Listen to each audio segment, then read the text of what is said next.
રાજ્યભરમાં ઠંડીનું પ્રમાણ વધ્યું છે। ઉત્તરથી ઉત્તર પૂર્વ પવન ફૂંકાતા ઠંડીમાં વધારો નોંધાયો છે, ત્યારે મોટાભાગના જિલ્લાઓનું તાપમાન પણ ગગડ્યું છે। જો નલિયાની વાત કરવામાં આવે તો 6.5 ડિગ્રી સાથે સૌથી ઠંડુગાર નલિયા નોંધાયું છે, ત્યારે અમદાવાદમાં 13.7 ડિગ્રી તાપમાન નોંધાયું છે। ગાંધીનગરમાં 10.6, ડીસામાં 9.6 ડિગ્રી તાપમાન નોંધાયું છે, ત્યારે વલ્લભ વિદ્યાનગરમાં 14.6 ડિગ્રી તાપમાન નોંધાયું છે। વડોદરાની જો વાત કરવામાં આવે 16.2 ડિગ્રી અને સુરતમાં 18.2 ડિગ્રી તાપમાન નોંધાયું છે।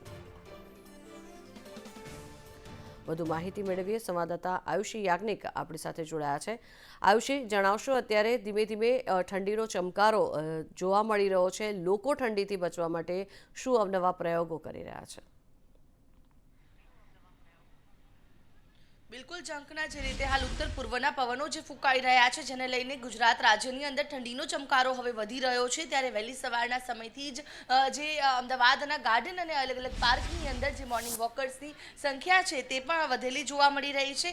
અને જોઈ શકાય છે દ્રશ્યોમાં કે જે મોર્નિંગ વોક કરતા લોકો છે તે નજરે પડી રહ્યા છે, કારણ કે જે આ ઠંડીની ઋતુની અંદર લોકો હેલ્થની સૌથી વધુ તકેદારી રાખતા હોય છે, અને તેના જ ભાગરૂપે સિનિયર સિટીઝન્સ હોય કે જે યંગસ્ટર્સ તમામ લોકો હેલ્ધી રહેવા માટે આ નુસ્ખાઓ અપનાવે છે।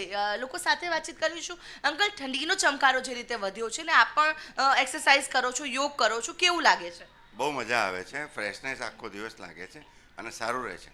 એ સિવાય અમે જ્યારે બધા સિનિયર સિટીઝન ગ્રુપ છે એ હવે આજે કોઈની બર્થડે છે તો અમે સાથે બધા થઈને ભેગા થઈને સેલિબ્રેટ બી કરીએ છીએ। અચ્છા, જે રીતે આખી જ્યારે આટલી કડકડતી ઠંડીમાં આપ એક્સરસાઇઝ કરો છો, યોગ કરો છો, તો આખું વર્ષ કેવું રહે છે? આપ ઘણું સારું રહે છે। અમે વર્ષના દરેક દિવસે કાયમ કરીએ છીએ।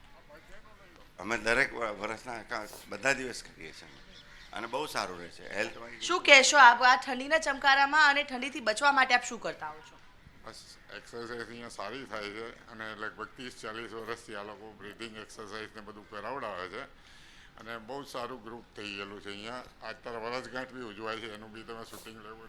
બિલકુલ બિલકુલ। તો જે રીતે અત્યારે હાલ ઠંડીનો ચમકારો છે, લોકો અહીંયા ગાર્ડનમાં આવી રહ્યા છે, પાર્કમાં આવી રહ્યા છે અને એક્સરસાઇઝ કરી રહ્યા છે, યોગ કરી રહ્યા છે અને હેલ્ધી અને ફિટ રહેવા માટે અલગ અલગ નુસ્ખાઓ છે તે લોકો અપનાવતા જોવા મળી રહ્યા છે। ઓપન જીમ જે ગાર્ડનની અંદર એએમસી દ્વારા બનાવવામાં આવ્યું છે તેની અંદર પણ લોકો એક્સરસાઇઝ કરી રહ્યા છે।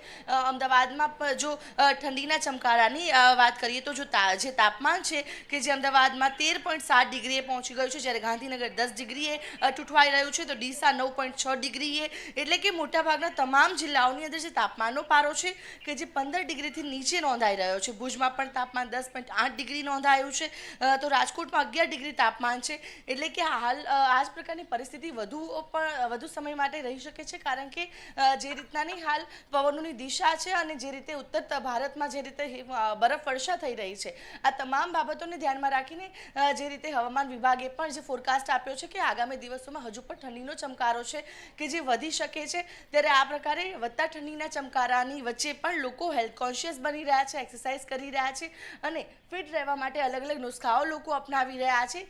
જ્યારે લોકો ગાર્ડનમાં અને પાર્કમાં આવે છે ત્યારે ક્યાંક ને ક્યાંક તેઓ ઠંડી ભૂલાવીને પણ અહીંયા એક્સરસાઇઝ, વોક, જોગિંગ કરતા જોવા મળી રહ્યા છે। જી, આભાર આયુષી સમગ્ર માહિતી બદલ।